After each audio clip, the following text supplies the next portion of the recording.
Vamos então continuar o nosso estudo do livro Colônias Espirituais e a Codificação, feito por Paulo Neto.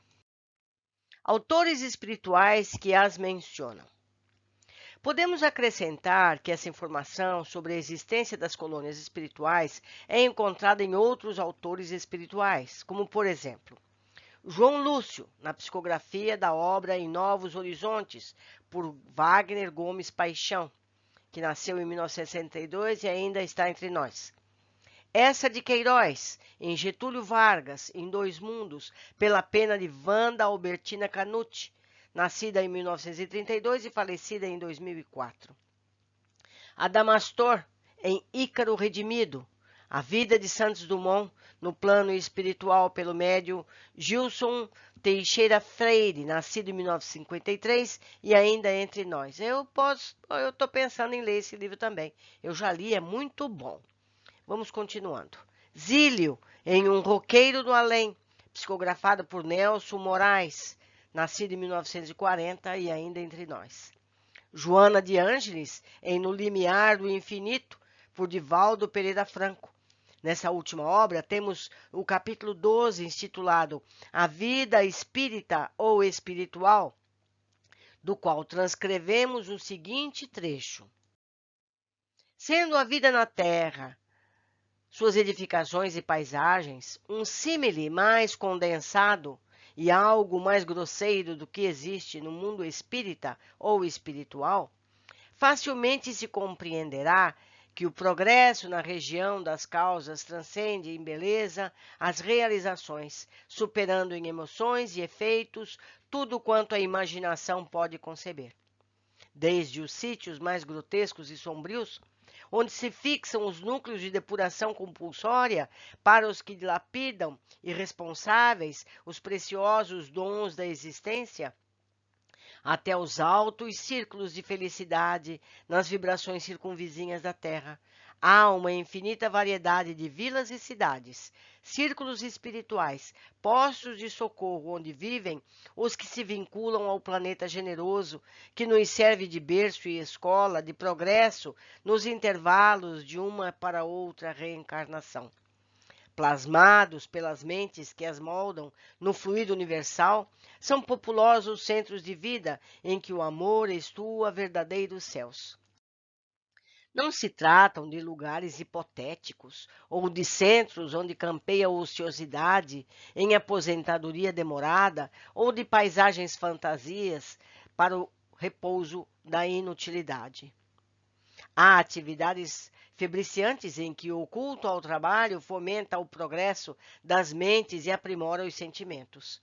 De forma alguma, são mundos quiméricos e materiais, sobrenaturais, nas searas de ação objetiva, organizações promovidas pelo espírito humano, distantes ainda dos mundos da divina bênção. Perfeitamente lógica a ocorrência da multiplicidade das cidades e colônias espirituais no mundo das causas. Metrópoles trabalhadas em substância sutil, plástica e de fácil moldagem às mentes ditosas, constituem os painéis de incomparável dita, onde reinam a paz, a aventura plena e a felicidade sem jaça. Há incontáveis instituições beneficentes e socorristas no além-túmulo, que se afervoram no auxílio aos que transitam na terra e partem do corpo após a desencarnação.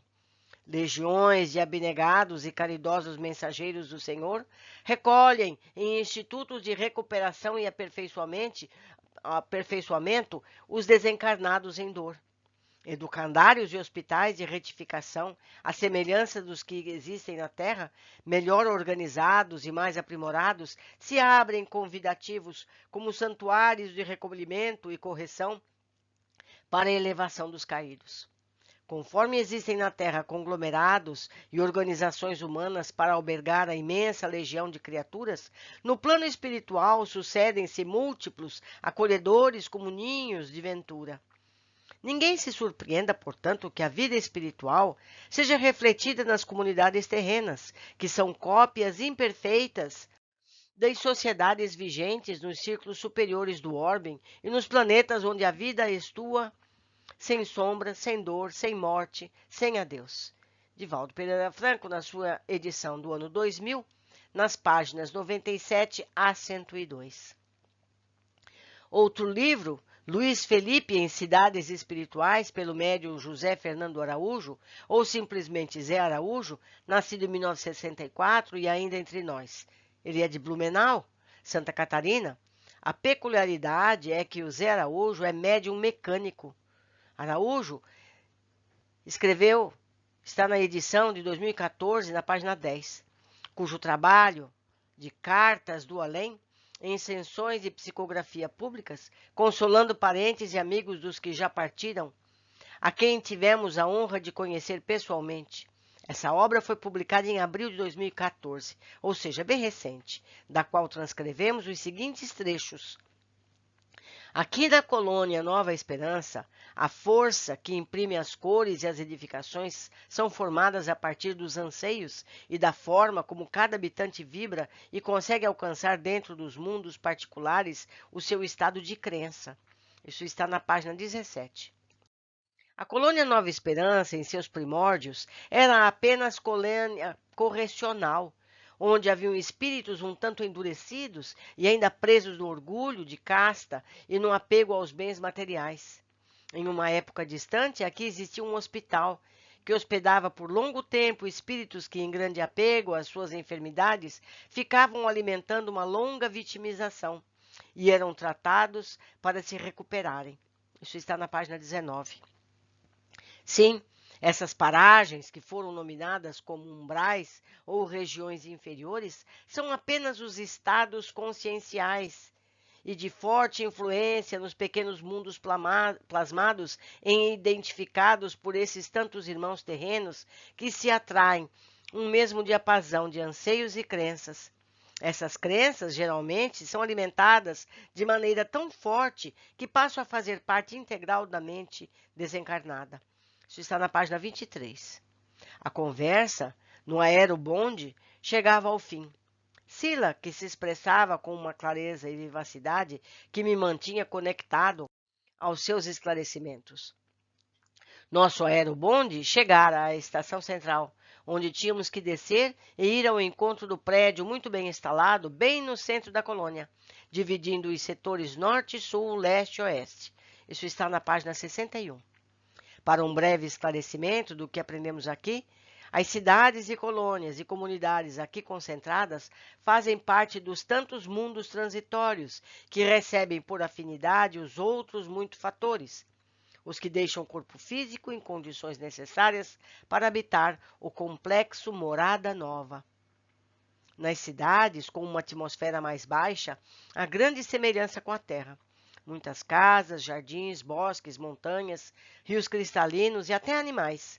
Porém, a matéria que constitui tudo isso não é a mesma matéria do plano físico. Trata-se de uma matéria espiritual mais sutil e constituída pela forma pensamento e vibratória de seus ocupantes. Nas cidades baixas, assim são chamadas as que ficam bem próximo às faixas vibratórias da Terra, podemos dizer que é uma cópia muito perfeita do plano físico. Nelas, a grande diferença é que a matéria que forma as cidades baixas é elaborada por substância de material astral. Isso está na página 71. Fui me recuperando e todos os dias tomava um caldo fluídico e sessões energizantes que aos poucos foram nos reconfortando e fortalecendo nossas energias. Isso está na página 73 da edição de 2014. Quando falamos dos mundos transitórios, dissemos que eles tinham uma semelhança com as colônias, pois isso é o que o espírito Luiz Felipe corrobora com o dito acima, que fazemos questão de ressaltar. As cidades e as colônias e comunidades aqui concentradas fazem parte dos tantos mundos transitórios que recebem por afinidade outros tantos fatores que os deixam dos que deixam o corpo físico. Isso está na edição de 2014, na página 71. Monsenhor Robert Rubenson, nascido em 1871 e falecido em 1914. Padre católico que reportou ao médium inglês Anthony Borgia, nascido em 1896 e falecido em 1989. A vida no plano espiritual, como se vê na obra A Vida nos Mundos Invisíveis, da qual transcrevemos alguns trechos, suficientes para se ter uma ideia do que ele recebeu de informações sobre a vida no plano espiritual. Um padre, hein? Vejam bem. Grande foi a minha surpresa ao notar que vestia as roupas habituais, exatamente as mesmas que usava quando me movimentava livremente pela casa em boa saúde. Isso está na página 15. Tão logo me vi em minha nova condição e tão rapidamente tudo sucedeu, percebi que ao meu lado um sacerdote ex-colega, cujo passamento se dera alguns anos antes, expressou seu grande prazer em rever-me, e de minha parte previ a junção de muitos fios que se haviam rompido com sua morte. Isso está na página 16. Então o meu amigo propôs que saíssemos, desde que ali nada mais havia a fazer, e que ele me conduziria a um aprazível lugar preparado especialmente para mim. Fez referência a um lugar, mas apressou-se em acrescentar que, na realidade, eu ia para a minha própria casa, onde me sentiria imediatamente no lar. Isso está na página 17. Descortinei então o velho lar em que vivi na terra, o meu velho lar, mas com uma diferença. Fora melhorado de uma forma que ninguém teria podido fazer em sua reprodução terrestre. Como logo me pareceu, a casa estava antes rejuvenescida do que restaurada, mas foram os jardins à sua volta que mais me atraíram a atenção. Isso está na página 18. Antes de me responder, sugeri que, como tinha eu chegado recentemente às regiões espirituais, era aconselhável descansar primeiro, ou pelo menos não me fatigar muito com observações. Isso está na página 20. A paisagem era banhada por um belíssimo resplendor celestial, e eu podia notar inúmeras casas de vários tipos, pitorescamente localizadas como a minha, entre árvores e jardins. Acomodamo-nos na relva macia, e eu me estirei, como se deitasse num finíssimo leito. Meu guia perguntou-me se estava cansado. Eu não tinha a sensação comum do cansaço terreno, mas sentia algo como uma necessidade de repouso do corpo. Disse-me que essa necessidade era proveniente da minha última doença e que, se quisesse, podia passar por um profundo sono. Isso está na página 20. À nossa frente estendia-se um campo interminável. Noutra direção via-se o que parecia ser uma cidade de imponentes edifícios. Está na página 28. Via-se à distância uma igreja aparentemente construída nas linhas usuais. Decidimos seguir naquela direção, observando outras coisas da paisagem. Fomos por um caminho que acompanhava em certos pontos um riacho, cuja água cristalina brilhava à luz do sol celestial. Isso está na página 28. Notei então que aquele pequeno curso d'água ia se alargando até adquirir as dimensões de um lago de proporções regulares. Isso está na página 31. Ruth descobriu um imponente edifício em terras bem arborizadas, que também despertou minha curiosidade. Apelamos para o nosso guia. Edwin nos contou que era um lar para repouso destinado àqueles que chegassem ao espírito depois de longa enfermidade ou que haviam tido violento passamento. Construído ao estilo clássico, tinha 2 ou 3 andares, era completamente aberto por todos os lados. Está na página 37. Ao nos aproximarmos da cidade, foi possível avaliar a sua enorme extensão. Nem preciso dizer que era totalmente diversa de tudo que jamais víramos. Constitui em grande número de majestosos edifícios, rodeados de magníficos jardins e árvores, onde brilhavam aqui e acolá espelhos d'água, límpida como cristal. Refletindo, além das cores já conhecidas da Terra, outras 1000 tonalidades jamais vistas. Isso está na página 45. Comparados com as estruturas terrenas, os edifícios não eram muito altos, mas apenas extremamente amplos. É impossível descrever de que materiais se compunham, por serem essencialmente espirituais. Isso está na página 46. Muitas almas caridosas tinham entrado naqueles reinos para tentar efetuar uma salvação das sombras. Algumas tinham sido bem-sucedidas, outras não. Isso está na página 78. Assim como os reinos superiores tinham criado todas aquelas belezas, os moradores desses planos inferiores tinham edificado as condições atrozes de sua vida espiritual. Não havia luz, nem calor, nem vegetação, nem beleza. Isso está na página 79. Nossos meios de locomoção pessoal são feitos através de pensamentos e podemos aplicar esses mesmos métodos ao que o mundo chama de objetos inanimados. Isso está na página 87. Desviei-me um pouco do que me propunha contar-lhes, mas é imperativo dar ênfase a certos aspectos da minha narrativa, porque muitas almas da Terra ficam chocadas ao saber que o mundo espiritual é um mundo sólido, substancial, com pessoas reais e vivas. Isso está na página 102. Estes magníficos edifícios apresentam todos os sinais de eternidade. Os materiais de que são construídos são imperecíveis. As superfícies de pedra são tão limpas e frescas como o dia em que foram erguidas. Nada há para poluir, nenhuma atmosfera carregada de fumaça para corroê-las, nem ventos e chuvas para desgastar as obras de decoração externa. Os materiais de que são feitos pertencem ao mundo espiritual e, portanto, têm uma beleza que não é terrena. Isso está na página 105. Deve-se lembrar que o ato de construir no mundo espiritual é essencialmente uma operação de pensamentos. Isso está na página 109. O mundo espiritual está dividido em esferas ou reinos. Isso está na página 117. As esferas do mundo do espírito são colocadas numa série de zonas formando um número de círculos concêntricos à volta da Terra. Isso está na página 117. Meus amigos, vocês estão percebendo quantas coisas estão ditas nesse livro que eu estou descrevendo? Como é tudo igual aos outros livros que nós estamos lendo? Quantos nos dizem que os mundos são concêntricos? Quantos nos descrevem essas construções de idêntica forma?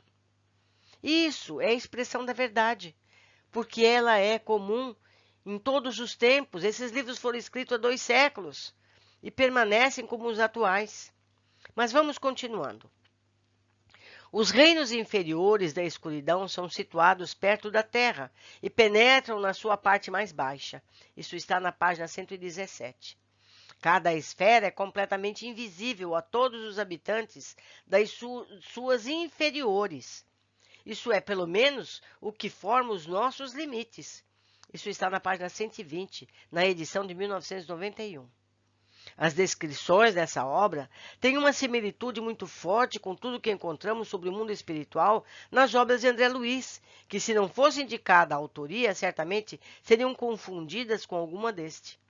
Lester Coldman, oficial que morreu em 1917, na Batalha de Cambrai, da Primeira Guerra Mundial, corresponde com sua tia Lillian Walbrook, médium mecânica.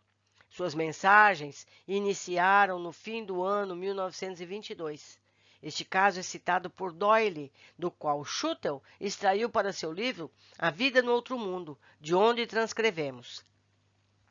Acho perfeitamente explicável e natural o interesse dos seres terrenos em averiguar a forma de que são constituídos os lugares e os estabelecimentos em que vivemos e trabalhamos, mas não é fácil fazer uma descrição na linguagem terrena. A minha existência servirá de exemplo para a dedução de outros modos de vida, segundo o temperamento e a inteligência de cada um. Meu trabalho continua aqui como se iniciou na Terra, ou seja, no terreno científico. Para progredir em meus estudos, visito frequentemente um laboratório, onde encontro facilidades tão complexas como extraordinárias para a realização de experiências. Tenho casa própria, verdadeiramente bela, com uma grande biblioteca, na qual existe toda a classe de livros de consulta, históricos, científicos, de medicina e de todos os gêneros da literatura. Para nós, esses livros são tão interessantes como para vós, os da terra. Tenho uma sala de música com toda a sorte de instrumentos. Tenho quadros de rara beleza e móveis de gosto apurado. Atualmente vivo só, mas recebo com frequência a visita de amigos. Também os visito em suas casas. E se alguma vez me sucede sobrevir ligeira tristeza, vou então visitar aqueles a quem mais eu quis na terra. Das minhas janelas admiro uma paisagem extraordinariamente bela, que se estende ao longe em suaves ondulações, e próximo à minha existe uma casa comunal, onde vive em feliz harmonia vários dos espíritos que trabalhavam no laboratório. O meu ajudante principal é um chinês antigo, muito competente em análises químicas. É como se disséssemos o chefe da casa. É uma alma admirável, goza de grandes simpatias, é dotado de profunda filosofia. É muito difícil vos falar do trabalho no mundo dos espíritos. Cada um tem sua missão segundo suas possibilidades. Quando um espírito chega diretamente da Terra ou de qualquer outro mundo material, tem que aprender tudo o que não aprendeu na existência precedente, com o fim de se aproximar da perfeição. Se ele fez sofrer seus semelhantes, sofrerá. Se tem grande talento, o aperfeiçoará aqui. Pois, se vós aí tendes boa música ou outra qualquer classe de arte ou ciência, as daqui ainda são muito melhores. A música é uma das mais poderosas forças do nosso mundo para se alcançar a perfeição do espírito. Há aqui magníficas escolas de instrução dos espíritos de crianças. Nelas permanecem até aprenderem tudo o que se refere à Terra e aos demais mundos, bem assim a todos os reinos a que se acham sobre o cetro de Deus. Aqueles que aqui receberam instrução, como espíritos de crianças, quando chegam a ir para o vosso mundo, ostentam os mais refinados e belos dos caracteres. Os que passaram sua existência material em trabalhos físicos têm que aprender tudo, enquanto aqui permanecem. O trabalho é uma coisa maravilhosa, e os que se tornam discípulos dos espíritos aprendem consideravelmente. Os espíritos literatos se convertem em grandes oradores e falam e ensinam com palavras eloquentes. Aqui também há livros, mas de gênero diferente dos vossos. Os que estudam as leis da terra entrarão na escola dos espíritos para se aperfeiçoar na justiça. O soldado que professe culto à verdade, à honra, guiará os espíritos de qualquer de nossas esferas em suas lutas pela fé em Deus. Isso está na edição de 2011, entre as páginas 102 e 104. Gostaríamos de ressaltar que dessa lista há pelo menos 2 médiuns mecânicos, tipo de mediunidade que mereceu o seguinte comentário de Kardec. É preciosa essa faculdade por não permitir dúvida alguma sobre a independência do pensamento daquele que escreve. Isso está na edição de 2007, na sua página 230. Cumpre-nos esclarecer que, apesar de alguns dos médios citados terem psicografado vários outros autores espirituais, somente tomamos um autor espiritual por médium, para evitar possíveis questionamentos, especialmente de pessoas que podem querer atribuir tudo ao médium e não aos espíritos que por ele se manifestaram. Precioso capítulo, meus amigos, muito precioso. Espero que tenham gostado. Eu, pessoalmente, gostei e vou buscar esses originais para tê-los, para poder estudá-los. Um abraço a todos e eu aguardo o comentário de vocês. Até breve.